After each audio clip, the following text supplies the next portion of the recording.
Alright, we've been working in one dimension and projectile motion. Let's take a look at uniform circular motion. Alright, what does that mean? That means that the path is literally just a circle. So the radius does not change. We have a constant radius. And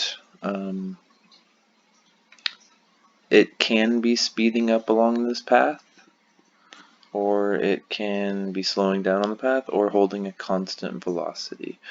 Right now we're going to look at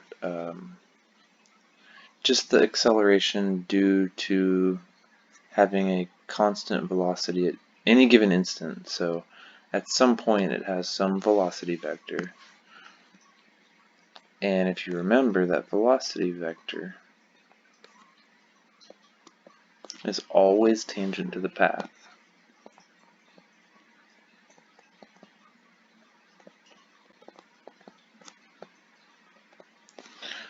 Very important.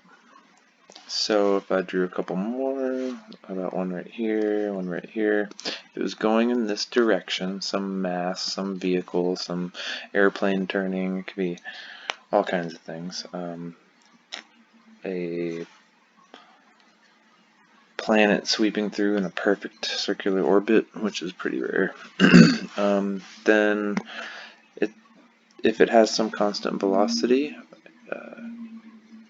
that velocity would be the same magnitude, but now it would be tangent to the path here, and so on. So I just gave the case of if it is not speeding up or speeding down. It can be, but we still look at the acceleration causing us to turn at the same way, and that's what I'm getting to next.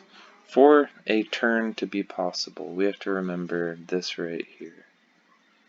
Acceleration is equal to either a change in speed or a change in direction, or both, right?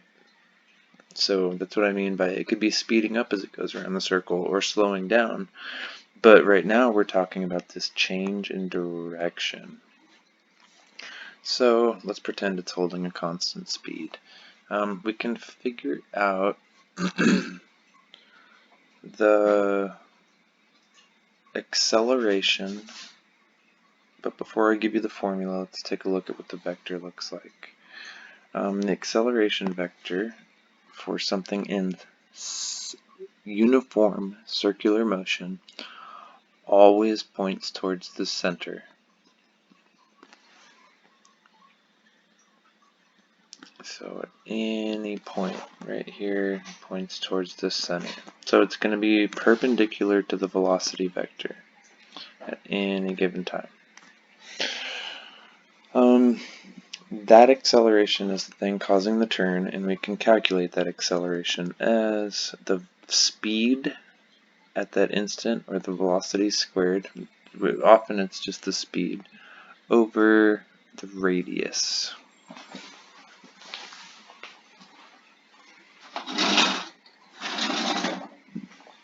Okay,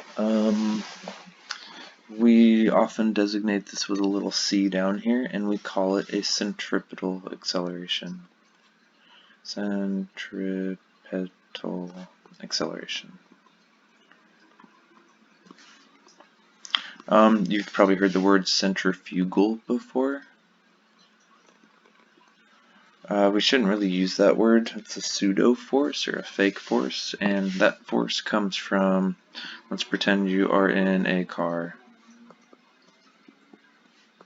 You are sitting in, let's say you're sitting in the driver's seat.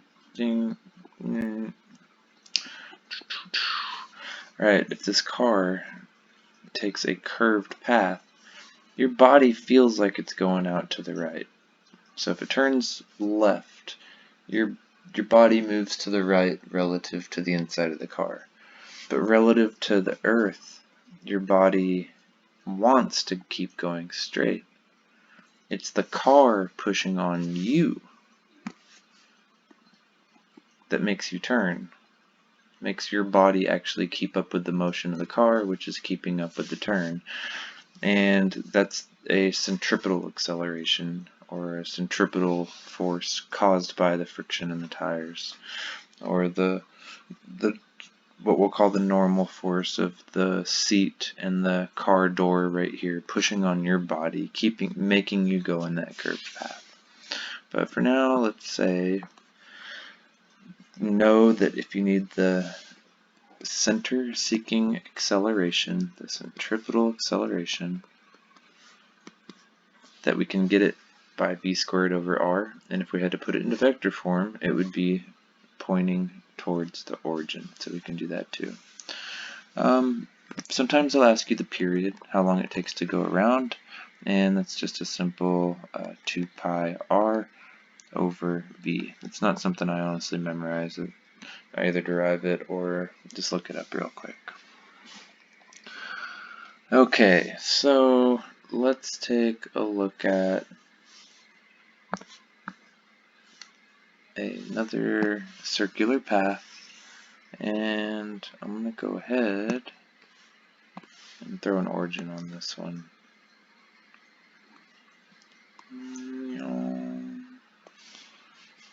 Okay, so this is in x and y space. Whoops.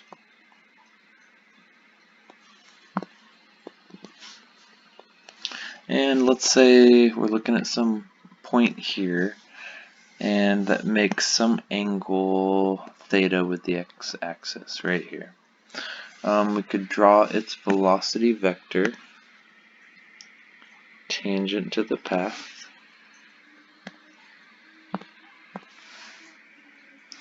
And make that red. We can draw the acceleration vector, which would be pointing inwards like this. Always pointed towards the center of the radius of curvature. Okay, let's look at the acceleration in a moment. Actually, let's leave this blank space so I can define something. That's our distance r. Then this would be our x-coordinate to point P, and then this would be our y-coordinate to point P, and that makes a right triangle. So if we remember, this velocity vector can be written as the x component in the I direction plus the y component in the j direction. Let's go ahead and substitute components, and let me point out also that if this is tangent to the path, I can draw a vertical right here, and whatever the angle this makes with the x-axis is also going to be this angle theta. So I'm actually going to put in a negative v sine theta. You'll see in a second. Normally we would measure from, this would be from the x-axis like that, and it would be an angle bigger than 90. I'm going to actually put the minus sign in right now. So it would be the x components going to the left. It's a minus v sine theta, and that's in the I direction, and in the j direction it's going up. We have a v cosine theta. These are flipped just because of the angle we're looking at. So this is our v cosine theta for this angle, and this is our v sine theta, or our, oh, wrong. This is our other way around. This would be our x component, v sine theta from this angle, and this would be our y component, v cosine theta. So just don't remember x is always cosine, y is always sine. I really recommend SOHCAHTOA-ing that thing. SOHCAHTOA. Okay, and if anyone needs for me to explain SOHCAHTOA, just yell it out in lecture, and I will be happy to. What we can notice is, by definition, the sine of this angle would be equal to the y coordinate over the radius, and the cosine of the angle is equal to the x coordinate over the radius. And I'm going to substitute that in for these two things. So I'm going to get a velocity is equal to a negative v y sub p over r in the I direction, and then we'll have a plus v, and then I'll substitute this times xp over r. That's the x coordinate of point P, and that's all in the j direction. And this is all in meters per second, right? If I wanted to find the acceleration, I'd take the time derivative, and doing so, dv dt, I'm going to get a negative v over r, that's a constant, and then we get a dy dt. And then for the other one, we'll get something similar, v over r, and then a dx dt. You're not going to have to do this, but I like showing you where it comes from. Take this another step. The acceleration is then equal to, if you remember, I can put yp over r back in.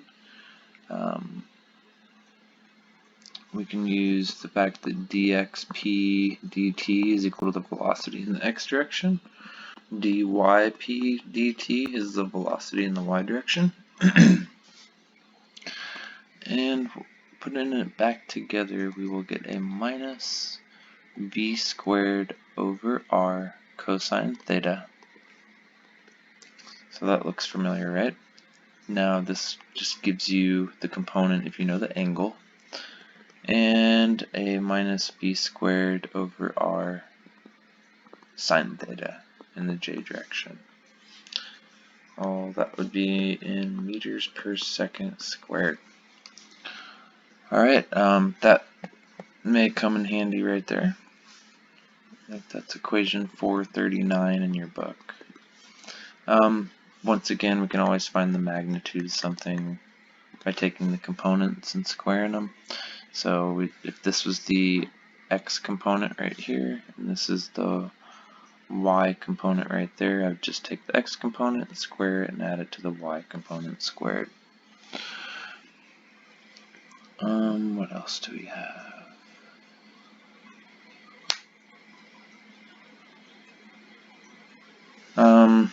Let's plug it in because the next step might not be so obvious.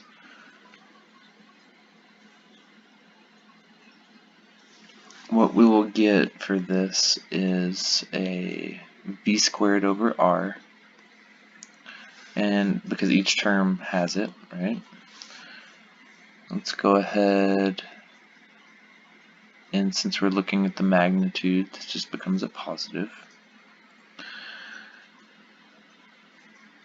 Then we need to look at the square root of this cosine theta squared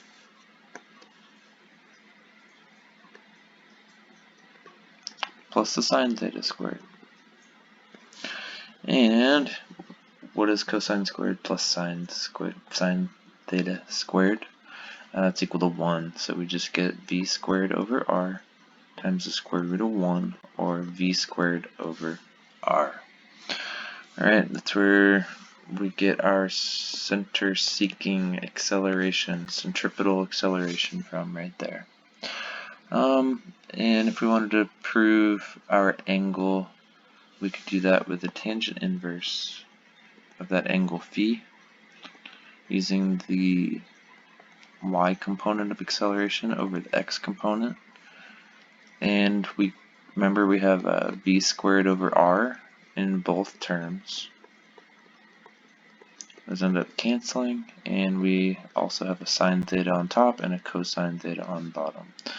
Sine over cosine is equal to tangent of theta. So we just proved that this is the x-axis angle,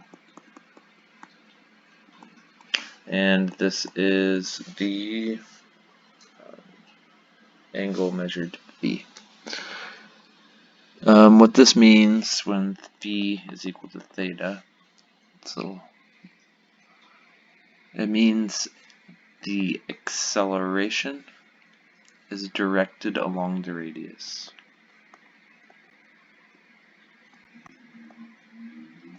So I said that before. This proves it. So if I have a circle, that's not a circle, and this is our path in x and y, our acceleration at some point P is always directed along the radius. Now, we can be pressing on the gas when we're going around the turn and accelerating in what we call the transverse direction also. But right now we're just going to work with the acceleration due to taking a turn. I think that's about it. Don't forget we can break this into x and y components if we wanted to. It's actually easier to break it into r and theta components, which if you take dynamics with me or anyone else, you will learn how to do very well. We will change coordinate systems quite a bit. But we can break this acceleration into some acceleration on the y and some acceleration in the x direction. And those correspond to this right here, that acceleration vector.